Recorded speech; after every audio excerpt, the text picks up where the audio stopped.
మన తండ్రి అయిన దేవుడు కుమారుడైన యేసుక్రీస్తు సదపరిశుద్ధ శ్రేష్టమైన నామములో మీ అందరికి వందనాలు తెలియపరుచుకుంటున్నాను. ప్రియులారా, ప్రభు నామమును బట్టి, యేసుక్రీస్తు ప్రభు యొక్క ప్రేమను బట్టి, దయను బట్టి, కనికరాన్ని బట్టి మనమందరం కూడా ఈరోజు వరకే, ఈ దినం వరకే ఈ రీతిగా ఉన్నందుకు ఆ దేవాది దేవునికి హృదయపూర్వక వందనాలు తెలియపరుచుకుందాం.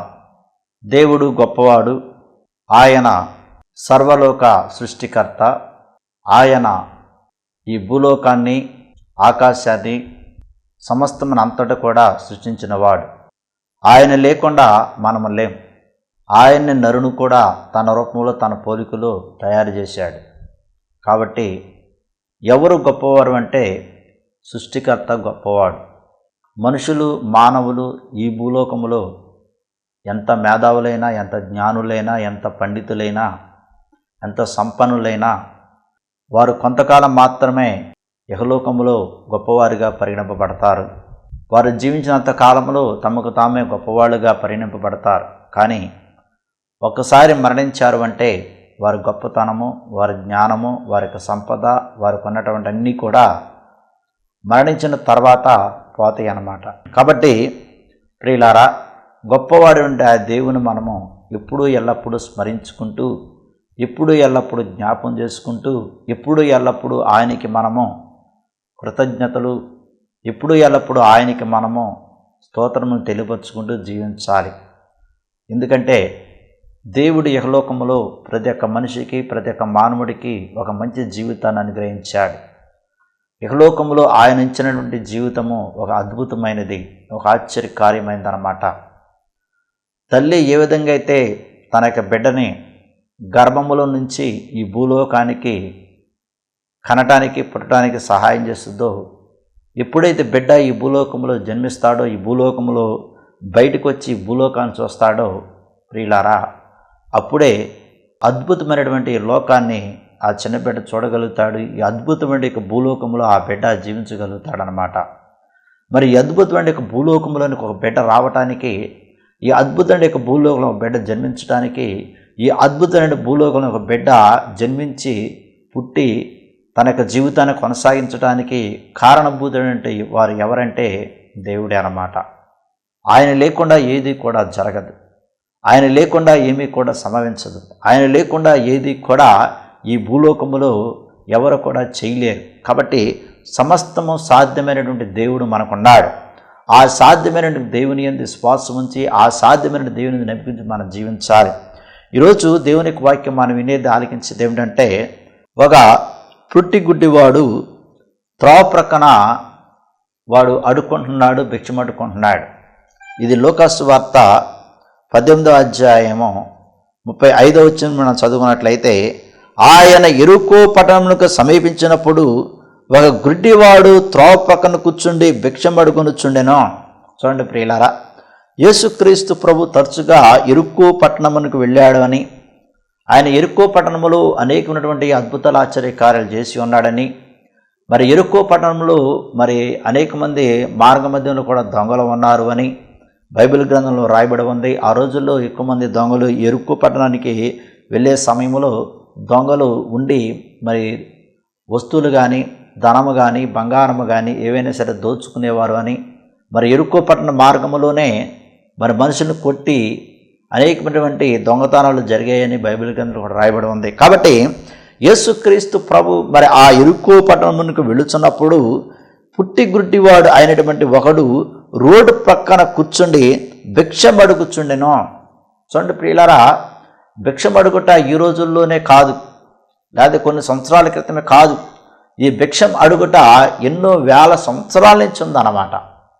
ఎన్నో వేల సంవత్సరాల నుంచి మరి దేవుడు మానవుడిని ఈ భూలోకంలో సృష్టించి, మానవుడికి స్వేచ్ఛను అనుగ్రహించి, మానవుడికి తన యొక్క జీవితాన్ని జీవించడానికి దేవుడు ఎంతగానో సహాయం చేసి, మరి దేవుడు మానవుడి యొక్క జీవితాన్ని కొనసాగించడానికి అనేకమైనటువంటి అవకాశాలను ఇక్కడ కల్పించి, మరి మానవుడు తన యొక్క జీవిత విధానంలో కొంతమంది సంపన్నులయ్యారు, కొంతమంది ఏమీ లేని వారు అయ్యారు, కొంతమంది అడుక్కునే వాళ్ళు అయ్యారు, కొంతమంది గుడ్డివారుగా అయ్యారు, కొంతమంది మోగవారుగా అయ్యారు, కొంతమంది చెవిటివారుగా అయ్యారు. మరి రకరకాలైనటువంటి వ్యక్తులు, రకరకాలైన మనుషులు భూలోకములు జీవించారు. మరి ఈ రకరకాలైన వ్యక్తుల్లో ఈ భిక్షం అడుక్కునే వాళ్ళు కూడా ఒక రకమైనటువంటి వారు అన్నమాట.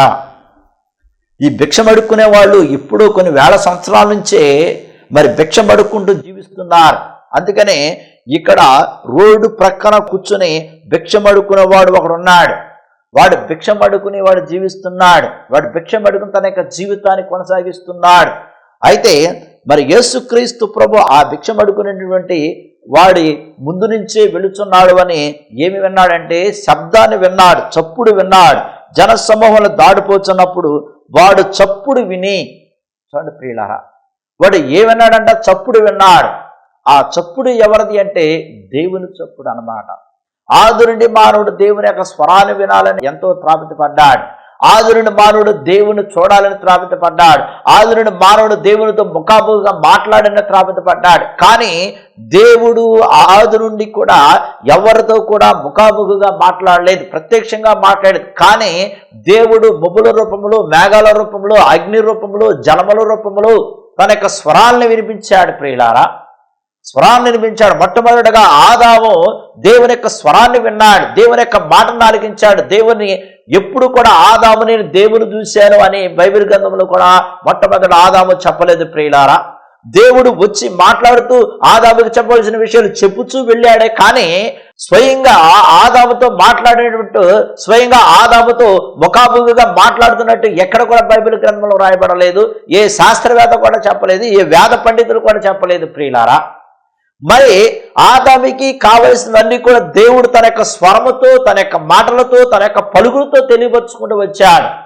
ఎప్పుడైతే ఆదాము పాపము చేశాడో, ఎప్పుడైతే ఆదాము పాప ఊబిలో పడిపోయాడు, ఎప్పుడైతే ఆదాము పాప ఊబిలో పడిపోయినప్పుడు దేవుడు తన యొక్క మాటలు ఆదాముకు తెలియపరిచి ఏదో తోట నుంచి బయటకు పంపించేశాడు. ప్రియులారా, అప్పటి నుంచి మానవుడు ఆరాటపడుతూ ఉన్నాడు. అప్పటి నుంచి మానవుడు దేవునితో ఇంకా మాట్లాడాలి, ఇంకా సంభాషించాలని మరి ఎంతో ఆతృతతో ఉన్నాడు. కానీ దేవుడు మానవుడికి తెలియపరిచిన విషయాలన్నీ కూడా తన ప్రవక్తల ద్వారా కానీ, తన యొక్క రాజుల ద్వారా కానీ, యాజకుల ద్వారా కానీ తెలియపరుచుకుంటూ వచ్చాడు, చెప్పుతూ వచ్చాడు. కాబట్టి ఈ ఆదాము దేవుని యొక్క మాటను ఏదోరు తోటలోనే విన్నాడు, ఆలకించాడు. ప్రియులారా, అందుకని ఆదాము పాపము చేసిన తర్వాత చెట్టు చాటుకెళ్ళి దాక్కున్నాడు. ఆదాము నువ్వు ఎక్కడా అని దేవుడు అడిగాడు. ప్రియులారా, వస్త్రహీనుడై ఉన్నాడు, పాపము చేసి వస్త్రహీనుడైపోయాడు. పాపము చేసి వస్త్రహీనుడైపోయి దేవునికి భయపడిపోయి, ఇగో నేను పాపం చేశాను కదా, ఇదిగో నేను పాపంలో పడిపోయాను కదా అనేటువంటి ఉద్దేశముతో ఆదాము దేవుని దగ్గర నుంచి దేవుని యొక్క మాటలు ఆలకించకుండా వెళ్ళిపోదామని, దాక్కుందామని ప్రయత్నం చేశాడు. కానీ దేవుడు ఆదాముని రప్పించాడు, ఆదాముని పిలిచాడు. ఇదిగో నువ్వు పాపం చేశావు, అయినప్పటికి కూడా నువ్వు ఈ తోటల నుంచి బయటికి వెళ్ళిపో, ఇక్కడి నుంచి నువ్వేం చేయాలంటే కష్టపడమన్నాడు. కష్టపడి నీ పిల్ల పాపములందరూ కూడా మరి పోషించు అన్నాడు. నువ్వు పిల్ల పాపాలతో అభివృద్ధి చెందు అన్నాడు, విస్తరించమన్నాడు, వ్యాప్తి చెందమన్నాడు. ప్రియులారా, కాబట్టి దేవుడు ఆది నుండి కూడా మానవుడితో తన యొక్క స్వరముతో మాట్లాడాడు. అందుకనే మరి మోషే కూడా మండుచున్నటువంటి పొదల్లో దేవుడు కనపడతాడే ఉండి దేవుని యొక్క ముఖము కనపడుతుందని ఎంతగానో ప్రయత్నం చేశాడు. కానీ దేవుడు కనపరిచాడా? మండుచున్న అగ్నిలో నుంచి వీళ్ళ స్వరాన్ని విన్నాడు, స్వరాన్ని ఆలకించాడు. దేవుని చూడాలని ఎంతో ఆతృతగా ముందుకు వెళుతున్నాడు, ఎంతో ఆతృతతో ముందుకెళ్ళాడు, ఎంతో మరి ధైర్యంతో ముందుకెళ్ళాడు. కానీ దేవుడు యొక్క స్వరాన్ని విన్నాడు, కానీ తన యొక్క ముఖాన్ని మాత్రము చూడలేకపోయాడు. అందుకని ఆదిలో దేవుడు మరి మానవుడితో కానీ, ఎన్నుకున్నటువంటి ప్రవక్తలతో కానీ, యాజకులతో కానీ అందరితో ఏ విధంగా మాట్లాడేవాడు అంటే ఆయన స్వరముతో మాట్లాడేవాడు. ముబ్బుల రూపంలో, మేఘాల రూపంలో ప్రియులారా దేవుడు వాళ్ళతో మాట్లాడేవాడు. అందుకని ఆది నుండి కూడా మానవుడు దేవునితో మాట్లాడాలని ప్రయత్నం చేశాడు. కాబట్టి యేసుక్రీస్తు ప్రభు కూడా ఈ భూలోకానికి వచ్చిన తర్వాత ఆయన పలుమార్లు పలు విధాలుగా దేవుని యొక్క స్వరాన్ని కూడా ఆలకించాడు. బాప్తిజం తీసుకున్న తర్వాత, నడిబొడ్డుకు వచ్చిన తర్వాత, యోర్దాను నది ఒడ్డుకు వచ్చిన తర్వాత ఆకాశము తెరవబడి పరమండలం నుండి పావుర రూపంలో ఆత్మ ఆయన మీదకి వచ్చినప్పుడు ఇతడు నా ప్రియమైన కుమారుడి తన గురించి నేను ఆనందించున్నాను ఒక స్వరాన్ని దేవుడు ఆలకించాడు. ప్రియులారా, చూడండి, దేవుని యొక్క స్వరాన్ని ఆలకించడంలో కూడా ఒక ప్రత్యేకత ఉందన్నమాట. దేవుని యొక్క శబ్దాన్ని వినడంలో కూడా ఒక ప్రత్యేకత ఉందన్నమాట. దేవుని యొక్క మాటలు ఆలకించడంలో కూడా ఒక ప్రత్యేకత అనేది ఉంది ప్రియులారా. మరి యేసుక్రీస్తు ప్రభు గెత్సెమనే తోటలో పలు విధాలుగా ప్రార్థన చేసినప్పుడు దేవుని యొక్క స్వరాన్ని, దేవుని యొక్క మాటను ఆలకించాడు. అలనాడు మోషే సీనాయి పర్వతం మీద దేవునితో ముఖాముఖిగా మరి స్వరముతోను మాట్లాడేడాడు ప్రియులారా. ముఖముతో ప్రత్యేకంగా చూసిన వాళ్ళు ఎవరు లేరు. యేసుక్రీస్తు ప్రభు కూడా స్పష్టంగా చెప్పాడు, నా తండ్రిని నేను ఎరిగి ఉన్నాను, నా తండ్రి నన్ను ఎరిగి ఉన్నాడు అన్నాడు ప్రియులారా. నా తండ్రిని ఎరిగిన వారు ఇంక ఎవరు కూడా లేరు అన్నాడు. చూడండి, నిజముగా చెప్పాలి అంటే ప్రియులారా, తండ్రిని సృష్టికర్తను చూసిన వాళ్ళు ఎవరూ లేరు. యేసుక్రీస్తు ప్రభు మాత్రం అక్కడ. ఇంకా చెప్పాలి అంటే యేసుక్రీస్తు ప్రభు యొక్క శిష్యులు కూడా తండ్రి యొక్క ముఖాన్ని చూడలేదు కూడా ప్రియులారా. వాళ్ళు కూడా ఇప్పుడు బోధించలేదు మేము తండ్రిని చూసామని. యేసుక్రీస్తు ప్రభు వారితో జీవించారు కాబట్టి, కొన్ని సంవత్సరాలు వాళ్ళతో ఉన్నాడు కాబట్టి, కొన్ని సంవత్సరాలు వారితో ఉండి జీవించాడు కాబట్టి, మరి క్రీస్తు ప్రభుని స్వయంగా స్పష్టంగా చూసి ఆయనతో జీవించి అనేకమైన అనుభవాలు వాళ్ళు పొంది ఉన్నారు. అందుకని యేసుక్రీస్తు ప్రభు చాలాసార్లు చెప్పాడు తన యొక్క శిష్యులు కూడా అడిగారు, మాకు తండ్రిని కనపరచమన్నారు. యేసుక్రీస్తు అన్నాడు, మీరు నన్ను చూస్తే నా తండ్రిని చూసినట్టు అన్నాడు. తండ్రి నాలో ఉన్నాడు, నేను తండ్రిలో ఉన్నాను అన్నాడు. చూడండి ప్రియులా, నా తండ్రిని ఇంకా ఎవరో కూడా చూడలేదు అన్నాడు మరలా కూడా. చూడండి, అందుకని దేవుని యొక్క స్వరాన్ని ఆలకించేవారు, దేవుని యొక్క మాటను ఆలకించేవారు, దేవుని యొక్క శబ్దాన్ని ఆలకించేవాళ్ళు ధన్యులుగా జీవిస్తారు. అందుకని కీర్తన గ్రంథంలో కూడా ఈ విధంగా రాయబడి ఉంది. 29వ కీర్తన 3 నుంచి మనం చదువుకున్నట్లయితే, యెహోవా స్వరము జనుల మీద వినబడుచున్నది, మహిమ గల దేవుడు ఉరువుల వలె గర్జించుచున్నాడు. చూడండి ప్రియులారా, యెహోవా యొక్క స్వరం అంటే దేవుని యొక్క స్వరము జర్మల మీద అంటే నేల మీద వినబడుచున్నది. ఏ విధంగా దేవుని యొక్క స్వరము ఈ జనుల మీద మనం వినాలి ప్రియులా? గాలి రూపములు. మనం జలాల దగ్గరికి వెళితే, సముద్రం దగ్గరికి వెళితే, పెద్ద నదుల దగ్గరికి వెళితే, పెద్ద సరస్సుల దగ్గరికి వెళితే వాటికి వచ్చే గాలి స్వరము ఒక విధమైనటువంటి శబ్దముతో వస్తుంది అన్నమాట. అదే దేవుని యొక్క స్వరం అన్నమాట. అందుకని జలముల మీద మరి వినబడుచున్నది, మహిమగల దేవుడు ఉరుములే గర్జించుచున్నాడు. అలనాడు దేవుడు ఉరుముల రూపములు, మేఘాల రూపములు ఆయన మరి గర్జించుచున్నాడు దేవుని యొక్క వాక్యం కూడా సెలవిచ్చింది ప్రియులారా. కాబట్టి మహాజనుల మీద యెహోవా సంచరించుచున్నాడు. చూడండి, దేవుడు ఎక్కడ సంచరిస్తున్నాడు? మహాజనుల మీద. ఒకసారి మన దేవుడు ఎక్కడున్నాడు ఎదుగునే వాళ్ళు చాలామంది ఉన్నారు. మూర్ఖుడు దేవుడు లేడని అనుకునేవాళ్ళు కూడా ఉన్నారు. అసలు దేవుడు లేడని చెప్పేవాళ్ళు ఉన్నారు. దేవుడు లేకుండా సృష్టి ఉందా? దేవుడు లేకుండా ఈ వెలుతురు ఉందా? దేవుడు లేకుండా ఈ గాలి ఉందా? దేవుడు లేకుండా ఈ జలాలు ఉన్నాయా? దేవుడు లేకుండా ఈ సరస్సులు ఉన్నాయా? దేవుడు లేకుండా సముద్రాలు ఉన్నాయా? దేవుడు లేకుండా కొండలు ఉన్నాయా? దేవుడు లేకుండా మరి ఈ సూర్యచంద్ర నక్షత్రములు ఏమైనా ఉన్నాయా ప్రియులారా? ఆయనే సమస్తమునకు ఆధారభూతుడు. ఆయన సమస్తమన్నీ కూడా సృష్టించినవాడు. కాబట్టి మరి ఆయన ఉరువుల మీదకి గర్జించుచున్నాడు, మహాజనుల మీద ఆయన సంచరించుచున్నాడు. యెహోవా స్వరము బలమైనది, యెహోవా స్వరము ప్రభావం గలది, యెహోవా స్వరము దేవదారు వృక్షములుగా విరుచును, యెహోవా లెబనోను దేవదారు వృక్షములను ముక్కలుగా విరుచును, దూడవలే అవి గంతులు వేయునట్లు ఆయన చెయ్యును, లెబనోను సిరియోనును గురుపోతు పిల్లవలే గంతులు వేయినట్లు ఆయన చెయ్యును. యెహోవా స్వరం అగ్ని జ్వాలల ప్రజ్వలింప చేయుచున్నది. అగ్ని జ్వాలలు, ఆయన అగ్నిలో నుంచి మాట్లాడాడు మోషేతో ప్రియులారా. అందుకనే ఆయన యొక్క స్వరము అగ్ని జ్వాలల ప్రజ్వలింప చేయుచున్నది అన్నాడు. మరి యెహోవా స్వరము అరణ్యమును కదిలించును, యెహోవా కాదేశు అరణ్యమును కదిలించును, యెహోవా స్వరము లేనను ఈనజయ్యను, అది ఆకులు రాల్చును అన్నాడు ప్రియులారా. చూడండి, దేవుని యొక్క స్వరం ఏదైనా సరే శాశ్వత అన్నమాట. అందుకనే దేవుని యొక్క స్వరాన్ని, దేవుని యొక్క చప్పును వినటానికి ఏమి కావాలంట? చెవుడు కావాలి. యేసుక్రీస్తు చెప్పాడు, వినటం వలన విశ్వాసము కలుగుతుందని. ఈ యొక్క గుడ్డివాడు మరి వినటానికి ప్రయత్నం చేశాడు. అందుకని 85వ కీర్తన 8వ వచనం మనం చదువుకున్నట్లయితే, దేవుడైన యెహోవా సెలవిచ్చిన మాటను నేను చెవిని పెట్టెదను. చూడండి, దేవుడైన యెహోవా సెలవిచ్చిన మాట ఎలా పెట్టాలంటే చెవుని పెట్టాలి. ఆయన తన ప్రజలతోనూ తన భక్తులతోనూ శుభవచనములు సెలవిచ్చును. చూడండి, దేవుడు ఎప్పుడు కూడా మంచి చేస్తాడు కానీ చెడు చేయడు. శుభవచనాలు పలుకుతాడు. తన యొక్క స్వరాలతో తన యొక్క పలుకులతో, తన యొక్క మాటలతో, తన యొక్క శబ్దాలతో ప్రియులారా. మరి యేసుక్రీస్తు ప్రభు ఆ దారిని వెలిసినప్పుడు ఈ పుట్టిగుడ్డివాడు చప్పుడు విన్నాడు.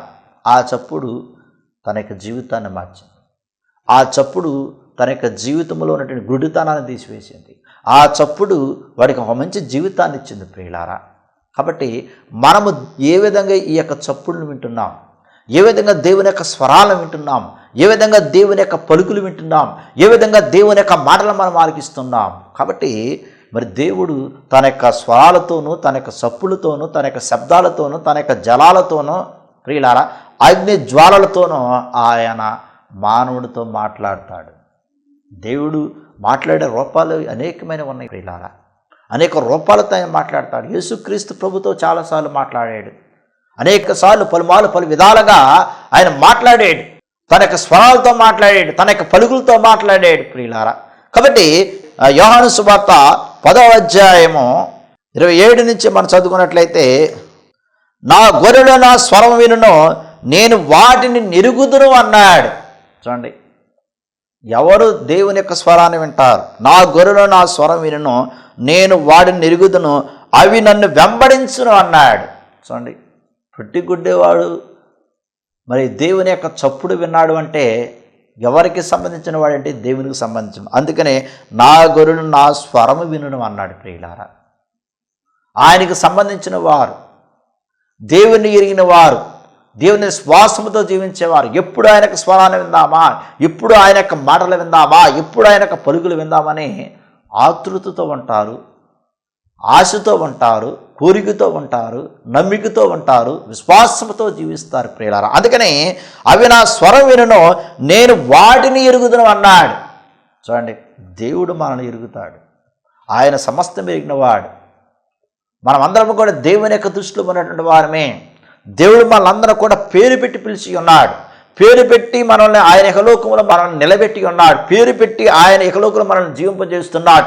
పేరు పెట్టి ఆయన ఇహలోకంలో మనం జీవించడానికి సహాయం చేస్తున్నాడు. పేరు పెట్టి ఇహలోకంలో ఆయన మనకు కావాల్సినవి కూడా అనుగ్రహిస్తున్నాడు. పేరు పెట్టి దేవుడు ఇహలోకంలో మనకు కావాల్సిన సమస్తం అన్నీ కూడా ఇస్తున్నాడు ప్రియులారా. ఆయన లేకపోతే మనం లేవు, ఆయన లేకపోతే మనకు జీవితం లేదు. అందుకని ఆయన సమస్తం అంతా కూడా ఎరిగినవాడు. కాబట్టి అందుకని ఏమన్నాడండి, అవి నన్ను వెంబడించును అన్నాడు. చూడండి, ఎవరు దేవుని వెంబడిస్తారు? ఆయనకు స్వరాన్ని విన్నవారు, ఆయనకు శబ్దాలు విన్నవారు, ఆయన యొక్క పలుకులు విన్నవారు ఆయన వెంబడిస్తారు ప్రియులారా. మరి ఈ పుట్టిగుడ్డివాడు కూడా ఎప్పుడైతే క్రీస్తు ప్రభు యొక్క శబ్దాన్ని విన్నాడో వాడు అంతా ఆ ప్లేస్ని వదిలేశాడు. వాడు కూర్చున్న ప్లేస్ని వదిలేశాడు, వాడు అడుక్కునే స్థితిని వదిలేశాడు, వాడు అడుక్కునేటువంటి విధానాన్ని వదిలేశాడు, వాడు అడుక్కునే జీవిత విధానాన్ని వదిలేసి ఇక యేసుక్రీస్తు ప్రభు నాకు జీవితాన్ని మారుస్తాడు, యేసుక్రీస్తు ప్రభు నాకు చూపుని ఇస్తాడు, యేసుక్రీస్తు ప్రభు నాకు చూపుని కలగజేస్తాడు, యేసుక్రీస్తు ప్రభు నాకు ఒక మంచి జీవితాన్ని అనుగ్రహిస్తాడు, యేసుక్రీస్తు ప్రభు నాకు జీవితాన్ని మార్చగలడు అనేటువంటి విశ్వాసంతో వాడు పెద్దగాను బిగ్గరగాను కేకలు వేసుకుంటూ వాడు వెళ్ళాడు ప్రియులారా. అక్కడ ఉన్నటువంటి జనసమూహాలందరూ కూడా ఊరుకోమని వాడికి చెప్పినప్పటికి కూడా, అక్కడ ఉన్నటువంటి జనసమూహాలందరూ కూడా నువ్వు శబ్దం చేయొద్దు, కేకల వేయదని చెప్పినప్పటికి కూడా వాడు వినలేదు. ఎందుకంటే యేసుక్రీస్తు ప్రభు నా యొక్క చూపుని కలగజేస్తాడు, యేసుక్రీస్తు నాకు చూపునిస్తాడు, యేసుక్రీస్తు నా యొక్క జీవితాన్ని మారుస్తాడు అనేటువంటి విశ్వాసంతో వాడు ఉన్నాడు ప్రియులారా. అందుకని యేసుక్రీస్తు ప్రభు స్పష్టంగా చెప్పాడు, నీ విశ్వాసం ఎన్నో స్వస్థపరిచని వారితో చెప్పాడు ప్రియులారా. లోకాసు వార్త 18వ అధ్యాయము 42వ వచనం మనం చదువుకున్నట్లయితే, నీ విశ్వాసం అనేది స్వస్థపరచనని వానితో చెప్పాను. చూడండి, నీ విశ్వాసమేనో స్వస్థపరచను అన్నాడు ప్రియులారా. అందుకని వాడు క్రీస్తు ప్రభు యొక్క శబ్దం విని, యేసు ఆ మార్గం వెళ్ళుచున్నాడు అనే యొక్క శబ్దం విని, అప్పుడు వాడు దావీదు కుమారుడు నన్ను కరుణించము కేకలు వేయగా ఊరుకొనమని మరి ఎక్కువగా దావీదు కుమారుని కరుణించమని కేకలు వేశారు. అంతటా యేసు నిలిచి వానిని తన యొద్దకు తీసుకురామన్నాడు. చూడండి ప్రియులారా, ముందు దేవుని యొక్క చప్పుడు విన్నాడు. తర్వాత ఈ పుట్టిగుడ్డివాడు దావీదు కుమారుడా నా మీద కరుణించు, దావీదు కుమారుడా నా మీద దయ చూపించు, దావీదు కుమారుడా నా మీద దయ చూపించు అని వాడు బిగ్గరగా పెద్దగా కేకలు వేయటం ప్రారంభించాడు ప్రియులారా. అందుకని నా గొర్రెలు నా స్వరం వినును అన్నాడు. చూడండి, నేను వారిని ఎరుగుదునన్నాడు. మార్కు సువార్త 4వ అధ్యాయం 24వ వచనం మనం చదువుకున్నట్లయితే, మీరేమి వినుచున్నారో జాగ్రత్తగా చూసుకొనడి అంటున్నాడు. కొంతమంది దురాత్మల యొక్క స్వరాలను కూడా వింటారు, దురాత్మల యొక్క చప్పుడును కూడా వినేవాళ్ళు ఉన్నారు, దురాత్మల యొక్క మాటలు కూడా వినేవాళ్ళు ఉన్నారు. యేసుక్రీస్తు ప్రభు ముందే చెప్పాడు, ఆకాశం నుండి దురాత్మలు ఈ భూలోకం మీదకి వచ్చిన మీరు జాగ్రత్తగా ఉండండి అన్నాడు. అది ఏ స్వరమో, ఏ చప్పుడు, ఏ పలుకులో, ఏ మాటలో మీరు జాగ్రత్తగా పరిశీలించున్నాడు. అందుకని మీరు ఏమి వినుచున్నారో జాగ్రత్త చూసుకునడి. మీరు ఎట్టి కొలతో కొలుతారో మీకును అట్టి కొలతోనే కొలబడును. మరి ఎక్కువగా మీకు ఇయ్యబడును, కలిగిన వానికి ఇయ్యబడును, లేని వానికి కలిదయు వాని యొద్ద నుండి తీసివేయడని వారితో చెప్పాడు. ప్రియులారా, మీరు జాగ్రత్తగా వినండి, జాగ్రత్తగా ఆలకించండి అన్నాడు. మీరేమి వినుచున్నారు జాగ్రత్త చూసుకునండి. మీరెట్టి కొలతో కొలుతారో అదే కొలతతో మీరు కూడా కొలబడుదురు అన్నారు. అదే కొలతతో మీరు కూడా మీ యొక్క జీవితాన్ని కొలవబడతాయి అన్నమాట ప్రియులారా, అదే కొలతతో. అందుకని ప్రియులారా, మనం దేవుని యొక్క స్వరాన్ని, దేవుని యొక్క మాటలను ఆలకించేది ఎవరి యొక్క మాటలు, ఎవరి యొక్క మాటలతో మనం ఆలకించి జీవిస్తున్నాం, ఎవరి యొక్క మాటలతో విని మన యొక్క జీవితాన్ని కొనసాగిస్తున్నాం, ఎవరి యొక్క మాటలతో మనం విని మన యొక్క జీవితాన్ని ముందుకి మరి కొనసాగించబడుతున్నాం అనేది ఒకసారి అర్థం చేసుకోవాలి. యోహాను సువార్త 10వ అధ్యాయం 16వ వచనం, ఈ దొడ్డివి కానీ వేరే గొర్రెలు నాకు కలవు, వాటిని కూడా నేను తోడుకొని రావలేను, అవి నా స్వరం వినును, అప్పుడు మట్టి ఒక్కటయు గొర్రెల కాపరి ఒకడును అగును అన్నాడు. చూడండి ప్రియులారా, మంద ఒకటయు గొర్రెల కాపరి ఒకటను అగును అన్నాడు. చూడండి, నా గొర్రెలు నా స్వరం వింటాయి అన్నాడు. స్వరాన్ని ఆలకిస్తాయి. ఎవరి స్వరాన్ని ఆలకిస్తాయి అంటే దేవుని యొక్క స్వరాన్ని. మరి పుట్టిగుడ్డివాడు దేవుని యొక్క చప్పుడును విన్నాడు అంటే ప్రియులారా, ఆ పుట్టిగుడ్డివాడు ఎవరికి సంబంధి అంటే దేవునికి సంబంధి, క్రీస్తుకు సంబంధి. అందుకనే యేసుక్రీస్తు ప్రభు యొక్క మార్గంలో విడుచున్నప్పుడు ఆ యొక్క చప్పుడు విన్నాడు. అందుకని యేసుక్రీస్తు ప్రభుగా చెప్తున్నాడు, నా స్వరమును వినును అంటున్నాడు. చూడండి ప్రియులారా, దేవుని యొక్క బిడ్డలు ఇప్పుడు కూడా దేవుని యొక్క స్వరాన్ని వినాలని ఎదురు చూస్తామంటారు. ఇహలోకమైనటువంటి మాటలు కాదు మనం వినవలసింది, ఇహలోకమైన మాటలు కాదు మనం ఆలకించవలసింది, ఇహలోకమైనటువంటి సంభాషణ కాదు మనం ఆలకించాల్సింది. ఇహలోకమైన వారు అనేకమైనటువంటి చెప్తారు, అనేకమైన మాటలు చెప్తారు, అనేకమైనటువంటి విషయాలు చెప్తారు, అనేకమైనటువంటి సంఘటనలు చెప్తారు. కానీ మనం వారి మాటలు కాదు మనం వినవలసింది, దేవుని యొక్క మాటలు వినాలి. ఎవరైతే ఇహలోకములో ఉన్న వారి యొక్క మాటలు వింటారో, ఎవరైతే ఇహలోకములో ఉన్న వ్యక్తుల యొక్క మాటలు ఆలకిస్తారో, వారి యొక్క జీవితాలు వాళ్ళే నాశనం చేసుకుంటారు.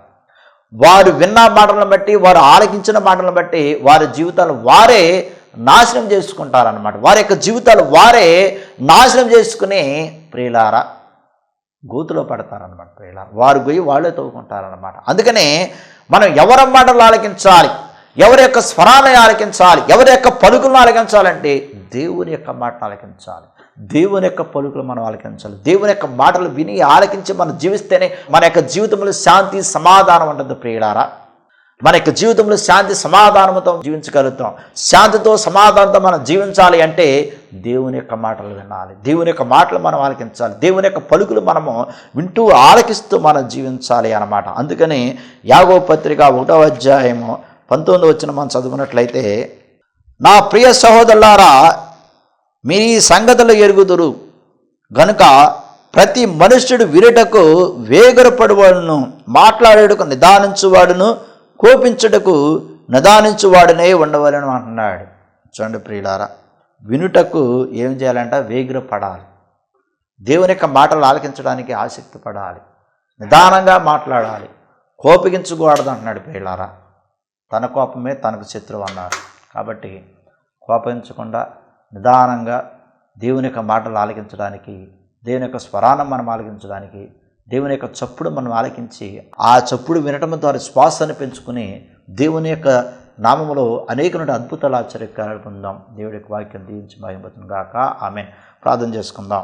మమ్మల్ని మిక్కిలుగా ప్రేమించిన మా యొక్క పరలోక తండ్రి, నీ ఘనమైన శ్రేష్టమైన నామానికి వందనాలు స్తోత్రాలు. నా ప్రభువా, నీ నామమున తండ్రికి వాక్యాన్ని విని ఉన్నాం, ఆలకించిన వాక్యాన్ని మనమాను సత్యను బయలుపరిచిన నీకే వంద, నీకే స్తోత్రం. నా తండ్రి, ఇదిగో నా ప్రభువా, నీ వాక్యాన్ని నా తండ్రి మాకు వినిపించి ఆలకించావు. నా ప్రభువా, ఎవరెవరైతే ఈ వాక్యాన్ని విన్నారో ఆలకించారో నా ప్రభువా, ఇగో నా తండ్రి వారిని తట్టండి ముట్టండి. నా ప్రభు, నీ వాక్కు ద్వారా వినటం ద్వారా నా తండ్రి అనేకమైన అద్భుతాలు ఆశ్చర్య కార్యములు జరిగించడం ప్రారంభం చేసిన తండ్రి. ఇగో నా ప్రభా, గుడ్డివాడు నా తండ్రి భిక్షమడుకుంటున్నప్పుడు నా ప్రభా నీ శబ్దాన్ని విని నా తండ్రి, ఇగో నీవు ఆ మార్గములు వెళుచున్నావని నా తండ్రి విశ్వాసంతో నమ్మికతో పెద్దగా కేకలు వేస్తూ, దావీదు కుమారుడా నా మీద కరుణించమని, ఇగో నా తండ్రి నువ్వే నాకు జీవితాన్ని ఇచ్చేవాడు అని, నువ్వే నాకు చూపునిచ్చేవాడు అని నా తండ్రి నీకు విన్నపములు తెలియపరిచాడు ప్రభా. వాడిలోని శ్వాసము చూసి, వాడిలోని నమ్మిక చూసి నా తండ్రి వారికి నా తండ్రి చూపును అనుగ్రహించాను నా ప్రభా. కాబట్టి మేము కూడా నా ప్రభా మా యొక్క శ్వాసాన్ని బట్టి నా తండ్రి మా యొక్క జీవితంలో మాకు కావాల్సిన అనుగ్రహించడం ప్రారంభం చేస్తున్నా తండ్రి. వ్యాధులను తొలగించడం ప్రారంభం చేస్తున్నా, బాధను తొలగించడం ప్రారంభం చేస్తున్నా, ఆర్థిక విముక్తిని కలచడం ప్రారంభం చేస్తున్నా తండ్రి. ఎవరైతే ప్రార్థన ఏకీపిస్తున్న వారిని తట్టండి ముట్టండి, వారికి శక్తిని కలచే, బలాన్ని కలచే, ఆరోగ్యం కలచడం ప్రారంభం చేస్తున్నా తండ్రి. జీవించే విధానం కూడా తోడినేట్టుకొని ప్రారంభం చేస్తున్నా తండ్రి. ఇటువంటి అవసరాలను నీకే తెలుసు కాబట్టి ప్రతి ఒక్క అవసరం తీర్చమని, మేము చేస్తున్న ప్రతి ఒక్క పొరపాట్లు కూడా తోడు నేర్చుకోవడమని యేసుక్రీస్తు పరిశుద్ధ నామములో ప్రార్థన చేసి అడిగి వేడుకున్న తండ్రి. ఆమేన్.